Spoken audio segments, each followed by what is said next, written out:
Halo, selamat datang di Posturing, Posdem Featuring.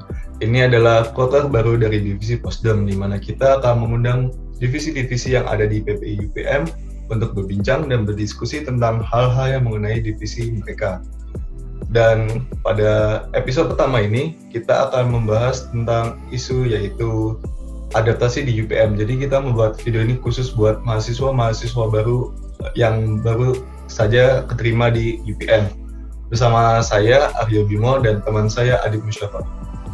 Ya, di sini perkenalkan nama gue Adib Musyafa.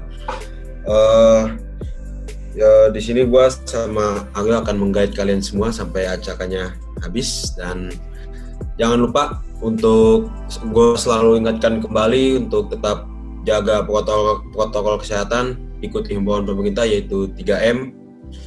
Dan di episode kali ini bintang tamu kita dari divisi aksi nih.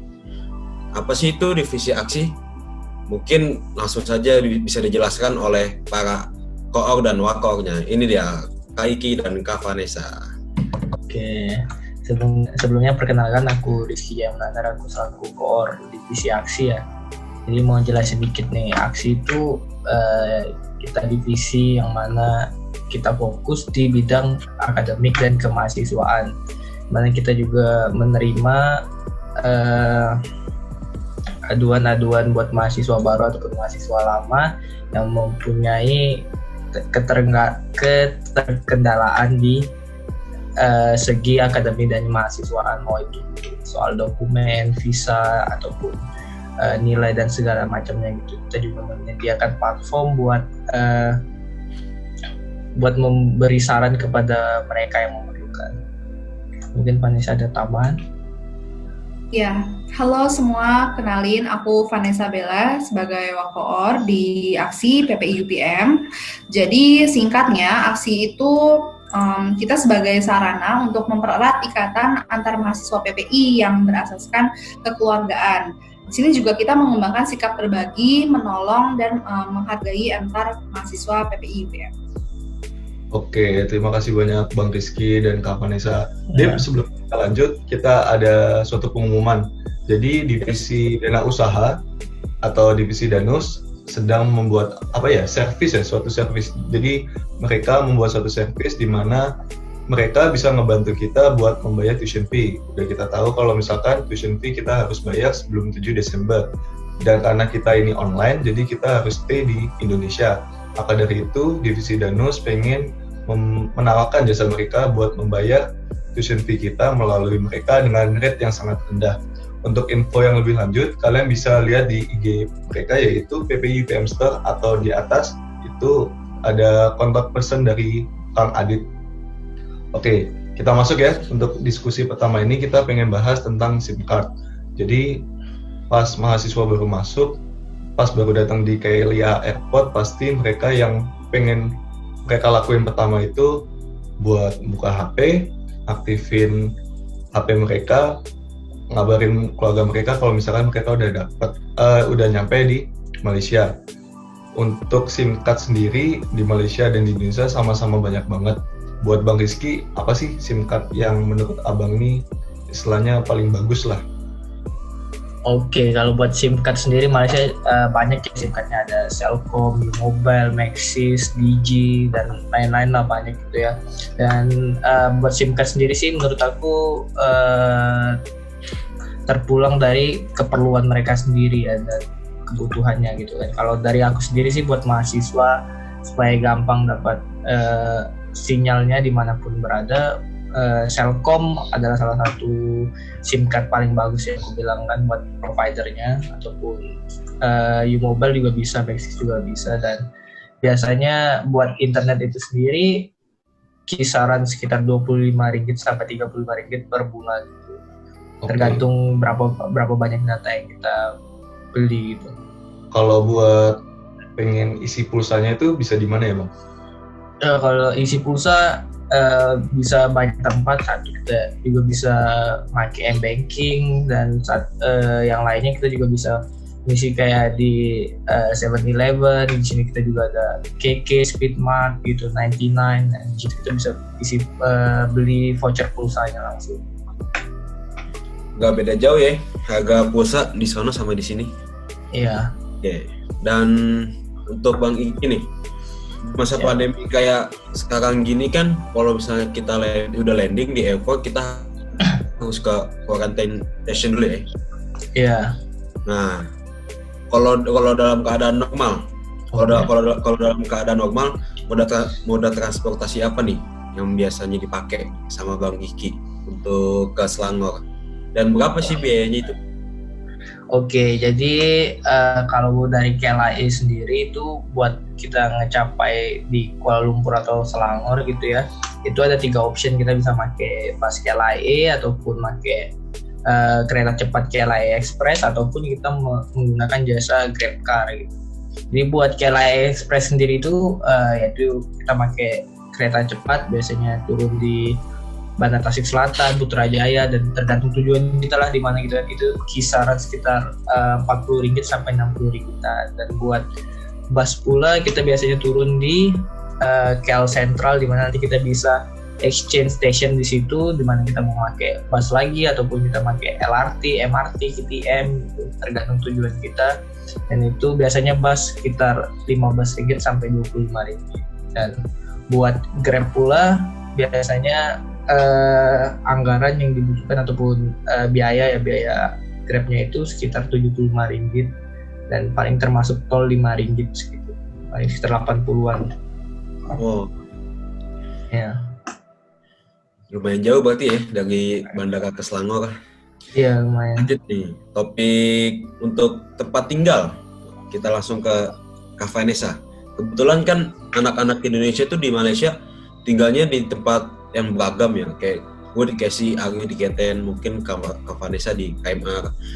Mungkin bisa dijelasin nggak sih untuk referensi maba-maba nih tentang tempat tinggal di sana?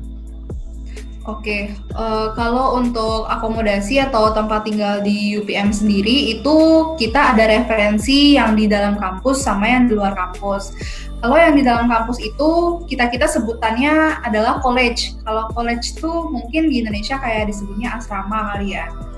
Nah, kalau college sendiri itu sebenarnya kelebihannya karena masih di lingkungan dalam kampus, jadi cukup safety karena masih di sekitaran kampus dan juga akses ke fakultinya itu deket lah ya, termasuk terjangkau. Udah gitu juga kita bisa naik free shuttle bus yang di dalam kampus punya itu kan. Gitu.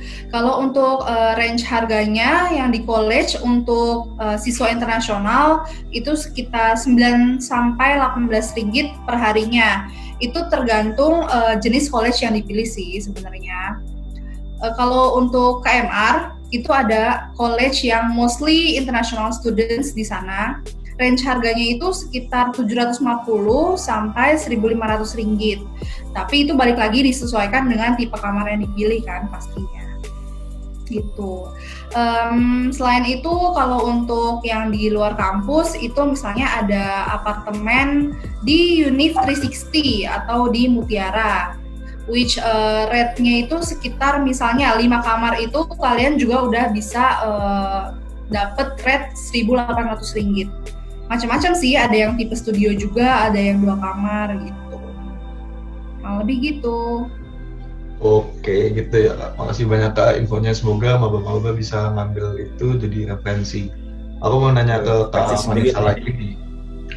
Kakak kan nggak mungkin misalkan datang ke Malaysia bawa pensil, binder, buku-buku segala macam dari Indonesia atau ke Kuala Lumpur.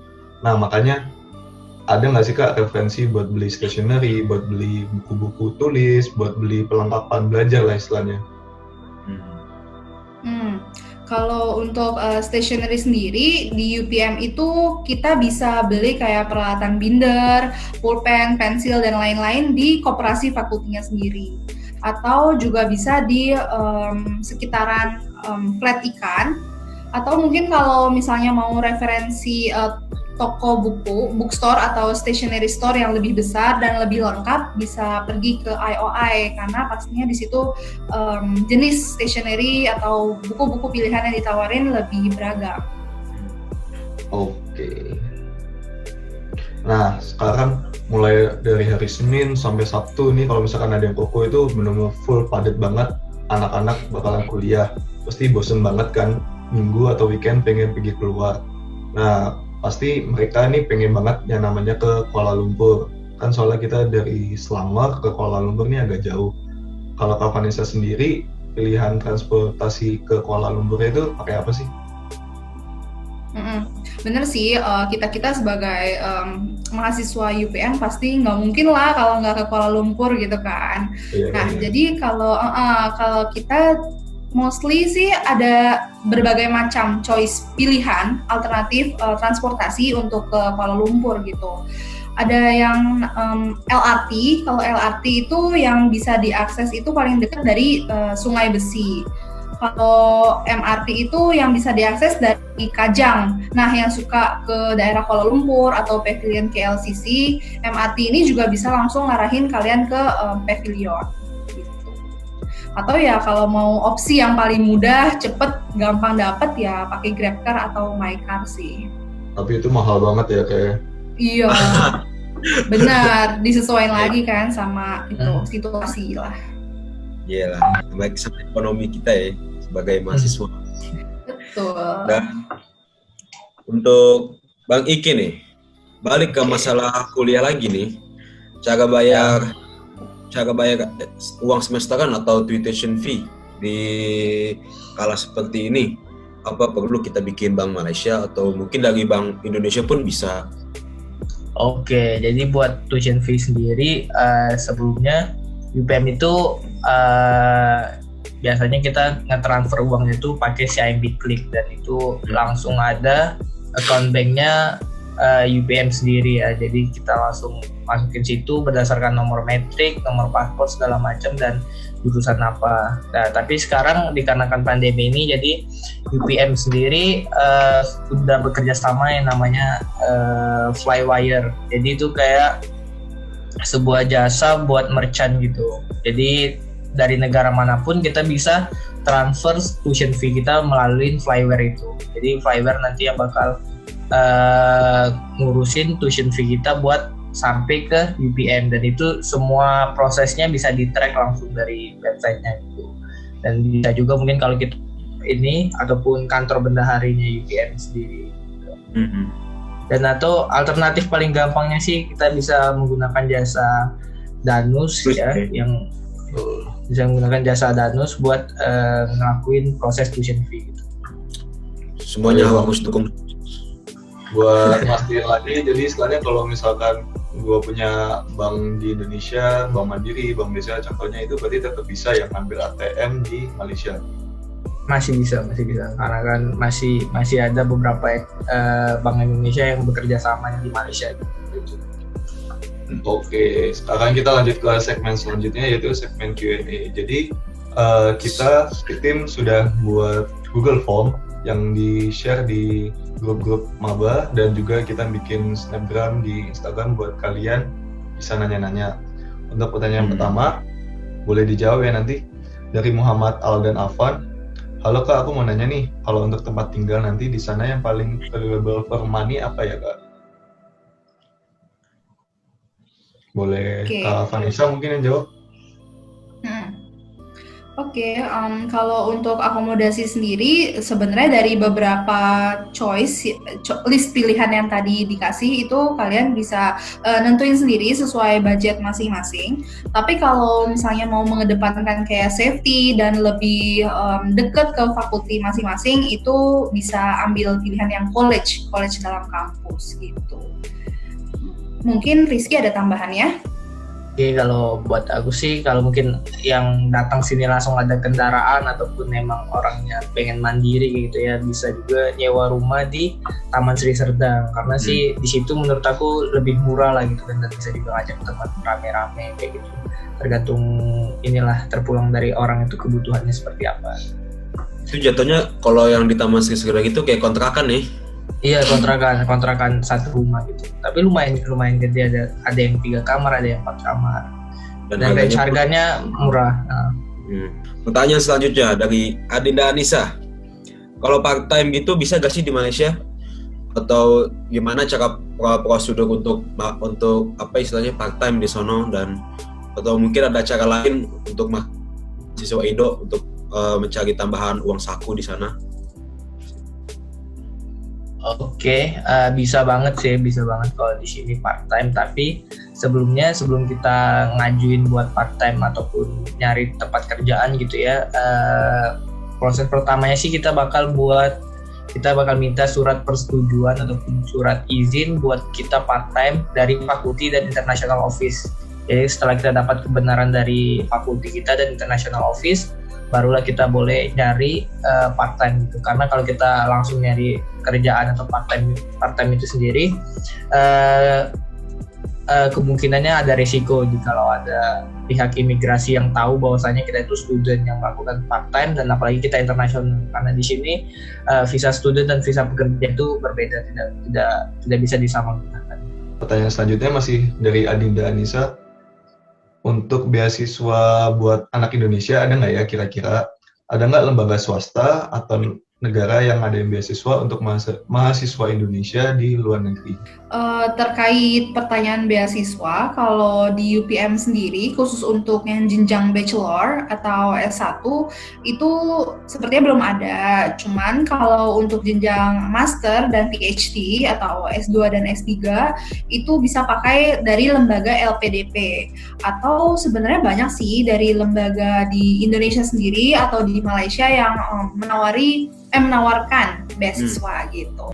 Pertanyaan dari Aglivia. Oke. Gimana sih Kak caranya untuk beradaptasi di negara orang? Apalagi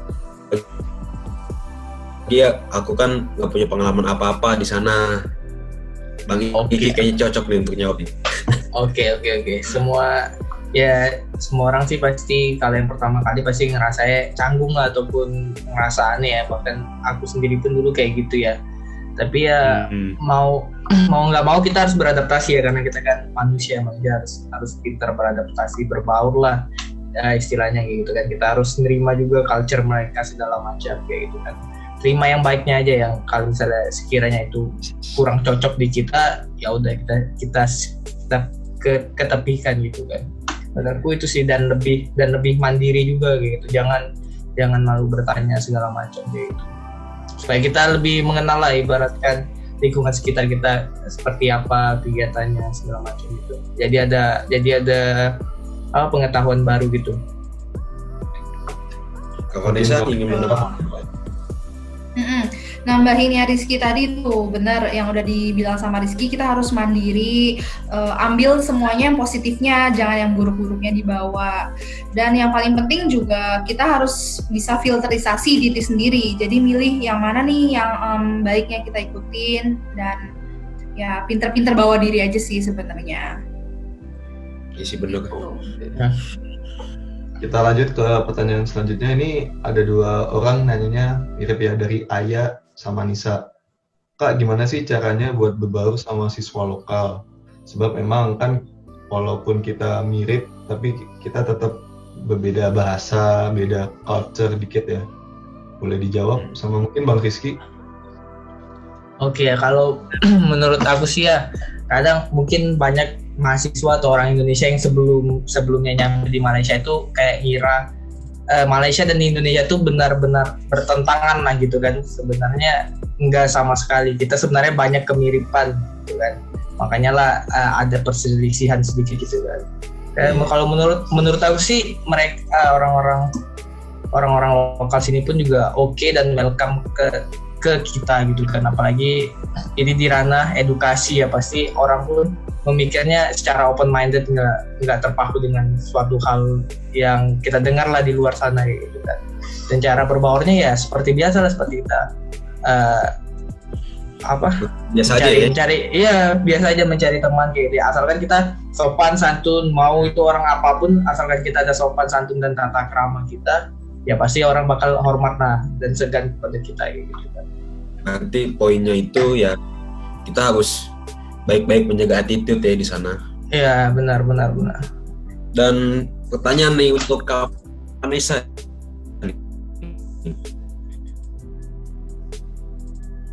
Dari dosen gimana Kak? Tapi takut ngomong. Takut ngomong tuh gimana ya maksudnya. Jadi kalau tips untuk dapat nilai good marks gitu ya selama kuliah, sebenarnya poin yang paling penting ya emang harus belajar. Yes. Terus juga ambil referensi itu nggak cuma dari satu buku gitu. Jadi kayak explore aja buku-buku atau jurnal atau dari internet lain, dan itu pasti bakal nambah knowledge kalian untuk buat jawaban di assignment kalian gitu. Dan juga mungkin rajin-rajin buka Putra Blast juga bisa kali ya, karena kan di situ kita bisa tahu tuh assignment sama quiz-quiz yang dikasih sama lecturer kita di situ gitu. Dan beberapa lecture juga ada yang ngandelin dari attendance gitu. Jadi kita emang harus hadir selalu kuliah. Oke, pertanyaan terakhir mungkin ya, Dip ya? Pertanyaan terakhir ini mungkin. Pertanyaan dari Sarah. Gimana sih Kak caranya menguatkan mental untuk hidup di negeri orang? Nih kita bahasnya tentang mental ini Bang. Boleh dijawab Bang? Ayo lu. Kalau menurut aku sih mental itu harus dibina ya. Mental itu harus dibina, harus dibiasakan gitu kan. Yang salah satunya kita harus ada tujuan kita lah gitu. Kita kesini ini ngapain gitu kan. Harus ada prioritas kita supaya kita nggak terganggu gitu kan. Jadi nggak gampang down dengan hal-hal kecil gitu kan. Atau misal kita ngelihat nilai kita sedikit menurun atau segala macam, kita malah ngedown gini kan segala macam, nggak semangat lagi. Seharusnya kesalahan yang kita lakukan itulah yang seharusnya kita ambil sebagai pelajaran buat menopang kita lebih maju gitu, supaya mental kita terbiasa gitu kan, karena nggak ada orang yang sukses tanpa kegagalan sebelumnya. Untuk Vanessa ada yang mau ditambah? Kalau dari aku sendiri sih jangan pernah takut untuk nyoba hal baru juga, selalu open diri kita untuk eksplor sesuatu yang baru, dan jangan lupa juga untuk kuatin niat. Kalau misalnya niatnya itu ya emang untuk melanjutkan ke jenjang edukasi yang lebih tinggi, dan jangan lupa untuk selalu jalin relasi atau networking gitu. That's right. Penting kan tuh? Penting. Relasi itu sangat penting. Dan ya Kak Rizky dan Kak Bella, kita di penghujung acara, dan sebelum kita mengakhirkan acara ini, gue pengen mengingatkan lagi nih, pengen remind untuk teman-teman, untuk sobat-sobat PPI semua, jangan lupa untuk follow PPI UPM Store, dukung penawaran jasa kita. Soalnya kita dari PPI UPM Store itu menawarkan jasa untuk money transfer yang seperti sudah dijelaskan Kak Vanessa dan Kak Iki tadi, untuk lebih mudahnya untuk mempermudah kalian untuk membayar tuition fee, dan money changer pun bisa di sana. Lalu untuk mencari apartemen ataupun college yang kalian bingung, dari Danus pun bisa, dan yang terpenting untuk mencari roommate, karena mencari roommate itu sudah seperti mencari jodoh, harus cocok-cocokan. Pokoknya langsung cek aja ya IG-nya di PPI UPM Store. Dan kontak person Kang Adit di sini. PPI UPM Store di sini, Kang Adit di sini. Oke. Oke, mungkin terakhir dari Kak Vanessa dan Kak Iki, mungkin ada yang ingin disampaikan sobat-sobat PPI. Oke, buat sobat-sobat PPI ya, menurut dari aku sih ya, buat mahasiswa baru ya, selamat dan semangat terus nih buat belajarnya, walaupun sekarang kondisinya lagi pandemi online dan rada ribet sih sebenarnya, karena kita belum terbiasa dengan kegiatan online belajar mengajar ini kan, jadi vibes-nya buat belajar itu bertemu teman itu hilang ya. Iya, betul. Jadi kadang kurang semangat gitu ya, jadi kita harus semangat terus, selalu berdoa lah supaya ini cepat kelar dan selalu stay safe dimanapun gitu kan, supaya kita dijauhi dari penyakit inilah. Itu aja dari aku. Dari Kak Vanessa? Oke, dari aku buat teman-teman maba sekalian yang baru bergabung di PPI ini, jangan pernah jadikan pandemi ini sebagai sebuah keterbatasan kalian untuk terus belajar dan explore hal baru gitu. Dan jangan lupa selalu appreciate every progress that you have done. Stay safe everyone. Semoga COVID cepat berlalu jadi kita bisa ngumpul bareng lagi. Amin. Sekian Ada lagi dari yang disampaikan yuk. udah kali ya. Kita udah di penghujung acara. Mungkin ini penutupan dari saya dan Adib. Pokoknya intinya semua stay safe dan semoga kita cepat ketemu face to face lagi nanti. Ya, Sekian dari dan terima kasih untuk Kak Iki dan Kak Vanessa yang sudah Sama-sama. untuk kita Thank Chat you. ngobrol. Untuk sobat-sobat PPI semua, terima kasih sudah menonton kami. Ingat kata Kak Vanessa tadi, stay safe semuanya, jaga kesehatan dan protokol. Semoga kita semuanya bisa kembali lagi dengan keadaan normal. Oke, terima kasih sekali lagi Kak Vanessa dan Kak Iki. Sama-sama Assalamualaikum semuanya. warahmatullahi wabarakatuh. Dadah. Waalaikumsalam. Dadah.